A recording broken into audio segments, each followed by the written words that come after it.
মহতারাম হাজিরিন, আমরা একটা বিষয় সকলেই জানি যে শয়তান আমাদের প্রকাশ্য শত্রু। এই শয়তান আমাদেরকে বিভিন্নভাবে ওয়াসওয়াসা দিয়ে, ধোঁকা দিয়ে, বিভিন্ন কলা কৌশলে আমাদেরকে আল্লাহ থেকে দূরে সরাই দিচ্ছে।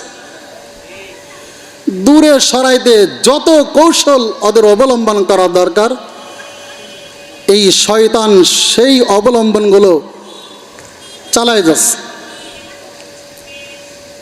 দিনদার হওয়ার পথে, দিনদারি হওয়ার পথে মানুষের যতগুলো বাধা আছে,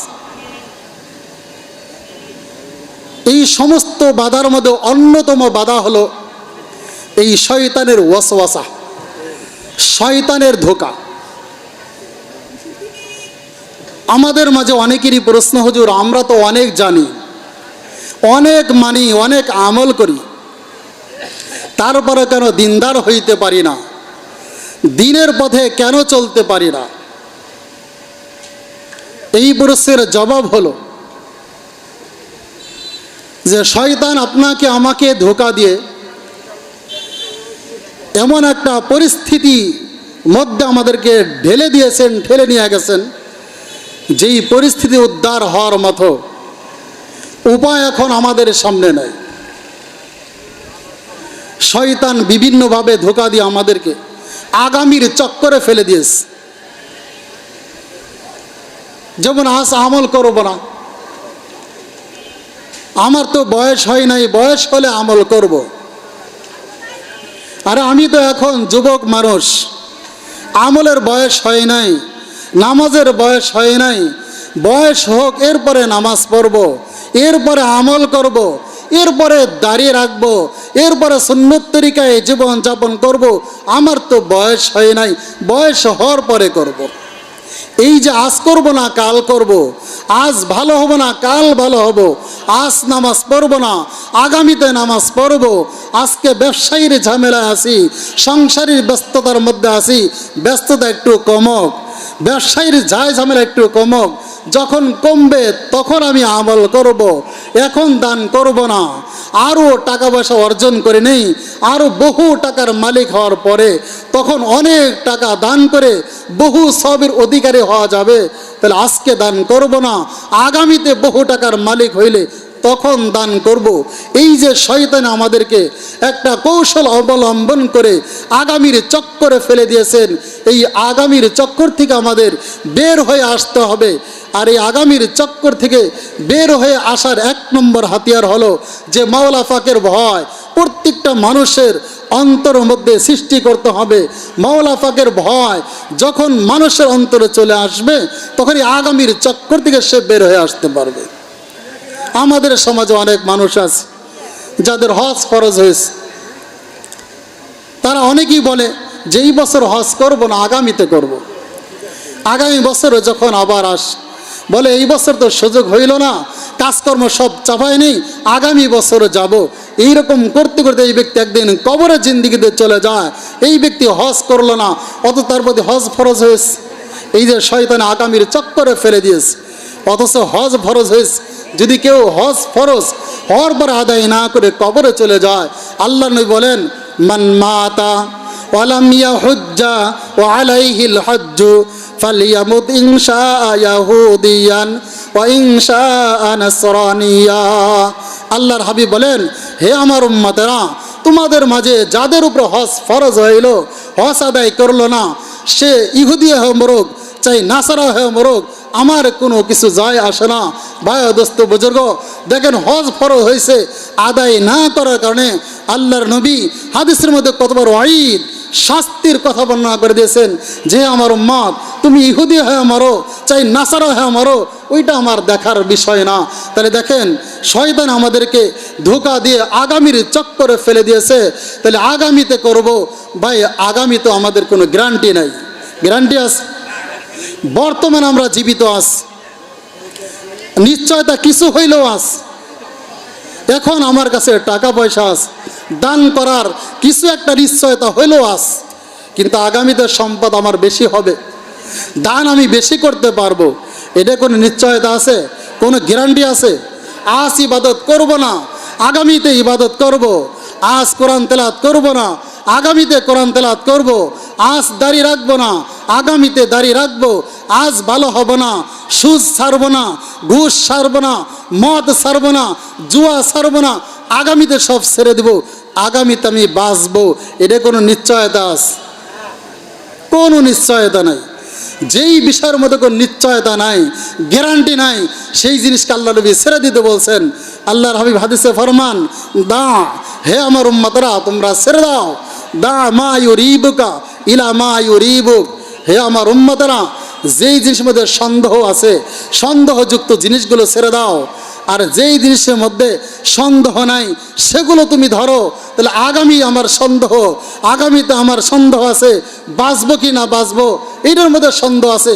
এখন জীবিত আছি, এখনই আমার আমল চালায় যাইতে হবে। এখন আমার কাছে টাকা আছে, আল্লাহ রাস্তায় ব্যয় করতে হবে। আগামীতে টাকা নাও থাকতে পারে, আমি তখন কি করব? এখানে আল্লাহ রসুল বলেন, হে আমার উম্মতেরা ইগতানিম খমসান কবলা খমসিন। হে আমার উম্মতেরা তোমরা 5টা জিনিসকে গনিমত মনে করো 5টা জিনিস আসার আগে। 5টা জিনিসকে মূল্যায়ন করো, গনিমত মনে করো 5টা জিনিস আসার আগে। 1 নম্বর জিনিস, শাবাবাকা কবলা হারামিক। হে আমার উম্মতেরা তোমাদের যে যৌবন শক্তি আছে, এখন যে জোয়ান আছো, দেহে তোমার শক্তি আছে, এইটাকে তুমি গনিমত মনে করো বার্ধক্যে পৌঁছার আগে। শরীরে তোমার শক্তি আছে, এই শক্তি থাকা অবস্থায় তুমি দিনের কাজ চালায় যাও, ইবাদত বন্দিকে যা আছে সব তুমি করো। এমন এক সময় আসবে তোমার যে তোমার এই শক্তি থাকবে না, বার্ধক্যে চলে যাইবা। ইবাদত করতে মনে চাইলেও ইবাদত করতে পারবা না, পবিত্র অবস্থায় থাকতে চাইলেও পবিত্রতা তুমি অর্জন করতে পারবে না। তখন তোমার কোনো জিনিসে মন থাকবে না। কাজে এখন তোমার শক্তি আছে, এই যৌবনকালকে তুমি গনিমত মনে করে ইবাদতে কাটায় দাও বার্ধক্য পৌঁছার আগে। আজকে আমরা আমাদের সমাজ যারা মুরব্বী কেরামের লোক আছে, মুরব্বী বয়সে যে লোকগুলো আছে, বিগত 10 বছর আগে 20 বছর আগে আমি শক্তি এত ছিল যে সমাজের কেউ আমার সাথে শক্তিতে হারাইতে পারে নাই। আমার সাথে কুস্তিগি লাগলেও, আমার সাথে যুদ্ধ লাগলেও আমার সাথে কেউ পারে নাই। সেই শক্তি কিন্তু আজ 20 বছর পরে এমন পর্যায়ে গেছে যে হে মুরব্বী, হে বয়স্ক লোকেরা বা হে যুবকেরা, তাকায় দেখো তোমার দাদা, তোমার নানা, তোমার পিতা, তোমার বড় ভাই একদিন খুবই শক্তিশালী ছিল, এলাকার কেউ শক্তি তার সাথে পারে নাই।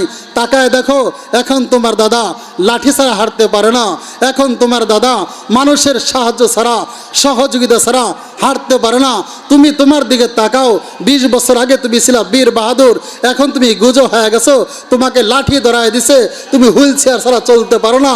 এখানে আল্লাহর হাবিব বলেন, হে আমার উম্মতেরা তোমার শরীরে শক্তি থাকা অবস্থায় যৌবনকালকে তুমি ওই বার্ধক্যে আসার আগেই গনিমত মনে করিয়া তুমি ইবাদত চালায় যাও, বন্দিগি চালায় যাও, যত আমলের দরকার তুমি করতে থাকো। খবরদার বার্ধক্য আসার আগেই সতর্ক হয়ে যাও। 2 নম্বর উপদেশ, ওয়াসিহাতাকা ক্বাবলা সুকুমিক। আল্লাহর হাবিব বলেন, হে আমার উম্মতেরা তোমরা সুস্থতাকে গনিমত মনে করো। অসুস্থ হওয়ার আগে, সুস্থ আছি ইবাদত আজ করবো না কাল করব, কাল তো আমি অসুস্থ হয়ে পড়তে পারি, এটা কি নিশ্চয়তা আছে? তাহলে এখন তুমি সুস্থ আছো, আগামীকাল ইবাদত করবা, আগামীকাল ভালো হয়ে যাইবা, এই কথা তোমরা বলিও না। তোমরা আজকে সুস্থ আছো, কালকে তুমি সুস্থ নাও থাকতে পারো, কাজে আজকে তুমি ইবাদত কাটায় দাও আগামীকাল অসুস্থ হওয়ার আগে। আমাদের সমাজে অনেক মা ও বোন সহ নারী পুরুষ সবাই আছে যে যৌবনকালে সুস্থ যখন ছিলাম ইবাদত করি নাই, এখন এমন একটা পরিস্থিতি হয়ে গেছে যে নিজের কথা, নিজের অস্তিত্ব মনে থাকে না, নিজের নাম পর্যন্ত স্মরণ থাকে না। এখন আমি অসুস্থ হয়ে গেছি, সমাজের মধ্যে মাজর হয়ে গেছি, সমাজের মধ্যে একটা বেশি বোঝা হয়ে গেছি, এখনও মসজিদে ইবাদত করতে যাই। ও ভাই দোস্ত বুজুর্গ, তুমি তোমার দাদার দিকে তাকায়া উপদেশ গ্রহণ করো, তুমি তোমার বাবার দিকে তাকায়া উপদেশ গ্রহণ করো। তুমি এখন সুস্থ আছো, তোমার ভাইয়ের মতো, তোমার দাদার মতো যদি হাসপাতালে পড়ে থাকো তখন ইবাদত করার সুযোগ পাইবে না। এখানে আল্লাহর হাবিব বলেন, হে আমার উম্মতেরা সিহাতাকা ক্বাবলা সুকুমিক, অসুস্থ হওয়ার আগে তুমি তোমার সুস্থতাকে নিয়ামত মনে করিয়া ইবাদতে তুমি কাটায় দাও। সংসারে ব্যস্ত ইবাদত করতে পারি না, দুনিয়ার ঝামেলা ইবাদত করতে পারি না। আল্লাহর হাবিব বলেন আল্লাহ হাবিব বলেন যে আমার উম্মতেরা, তোমরা তোমাদের অবসরতাকে গনিমত মনে করো ব্যস্ত হওয়ার আগে। তুমি এখন চিন্তা করছো আজকে আমার সংসারে ঝামেলা, আজকে আমার ব্যবসায়ী ঝামেলা, আমি বড় নেতৃত্বস্থায়ী লোক, সমাজের সমস্যাগুলো আমার সমাধান দিতে হয়, সকাল সন্ধ্যা দৌড়ঝাঁপ করতে হয়, এত ব্যস্তর মধ্যে এত পেরেশানির মধ্যে আমি অবসরই পাই না, ইবাদত কেমনে করব? আগামীতে যখন অবসর হয়ে যায় তখন ইবাদত করব।